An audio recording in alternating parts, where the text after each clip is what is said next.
Hey, puppy people, Ju the Puppy Nanny here. Today's topic is you can have your latte and your puppy too, and that if you plan ahead for your puppy. No planning ahead may see you giving up your much-loved daily latte to buy puppy food. I don't want to think about, neither does anyone else, much less talk about the big F. The financial implications of adding a puppy to your family. But you know, I'm in that mode. I am planning ahead to get a puppy. And so I have to consider, I'm trying to consider at least, all of the things that I need to think about before I add a puppy to my life and to my family with whom I live. So I thought it would be useful for me and for the rest of you who are in that same headspace to consider some of these things. And so here are a few of the expected things that you need to consider. The cost of the puppy, veterinary costs, equipment, food, toys, training, pet insurance, and the unexpected. Well, first there's the cost of the puppy. A purebred puppy from a reputable breeder will cost you upwards, sometimes way upwards, of $500. From a shelter, there will still be the adoption costs, and from a rescue as well. And depending on where your puppy's coming from, will you have to pay to get your puppy to you? So you don't want to consider that as well. Next, veterinary costs. These are not in any particular order, although in the veterinary costs, oftentimes if you are buying a purebred dog from a breeder, the breeder will require that you take a puppy to a vet within 7 to 10 days to make sure that the puppy has arrived in the same shape that she left the breeder in. And then under the heading veterinary costs, there's also the entire protocol of vaccinations. And if you opt to go for blood titering instead of vaccinations, there'll still be a cost. And then there's the cost of altering, spaying or neutering. And of course, the regular health checks throughout your dog's lifetime. Under the heading equipment, we want to look at a crate, maybe several, depending on what size you start with, a collar, and certainly several in the very first year, a harness, later. You don't want to buy one of those right off the top because they're more expensive than collars, and you will need several. I recommend them, but there is a financial consideration there. You'll need a leash. You'll need a dog bed, at least one. You might want a car divider to keep your dog in the back. You might want car seat covers to keep your car reasonably clean. And I strongly recommend a long line, which is 20, 30, or 50-foot braided nylon line for training, recalls, and for allowing some freedom in an unfenced area. Can you hear the cha-ching, cha-ching yet? And then there's food. Kibble. Canned, frozen, raw, do it yourself. Maybe you'll choose a combination of all of the above. I love anything that gives dogs variety in their diet, and whatever you choose, they all cost money, and food is not the place to skimp. Toys, yeah. No, they don't need toys. Of course they do. You want chew toys for a puppy, tug toys, stuffed toys, raw bones. And if you've got a ball-oriented breed, you'll want not just one ball, but many, many.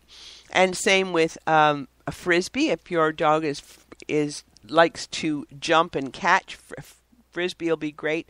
And for those of you like me who can't throw very far, a chuck-it, which is an extension of your arm with a ball holder on the end, is fabulous for throwing the ball.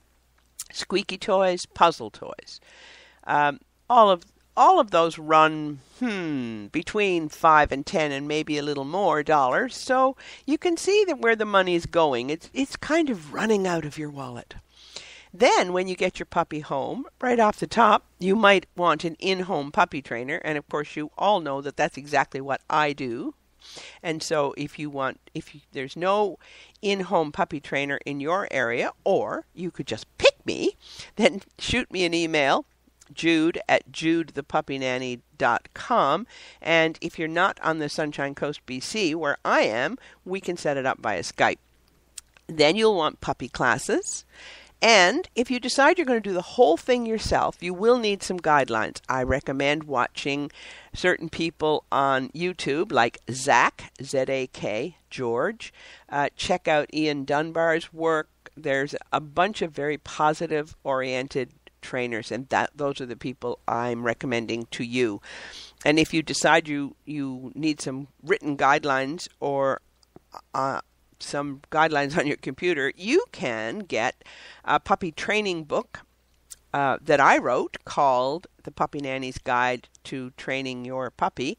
And again, you can get that at judethepuppynanny.com. As your puppy gets older, there will be more classes, and some of them may include things like herding and nose work and agility, because you want to make sure that your dog is well exercised and is leading a quality life. I don't know a whole lot about pet insurance yet. It's one of the items on my list to research, because when I first got Jack and subsequently Gus, I'm not even sure it was available. However, because I like the brachycephalic, that's those short, squishy-faced dogs, I certainly will be looking at it this time. And you'll want to do some research on the general health of the breed you've chosen, then start looking at pet insurance providers and comparing what they offer. When you get the policy, whichever, make sure you read it, but try and find out ahead of time what's excluded and what the deductible is, because there really is no such thing as an all-inclusive policy. As you're considering the pet insurance, you want to think about what are the possible things that might happen that would be costly, and you weigh the risk. You decide then whether you want this possible event to be covered out of your pocket or out of the insurer's. It's a big decision, I think.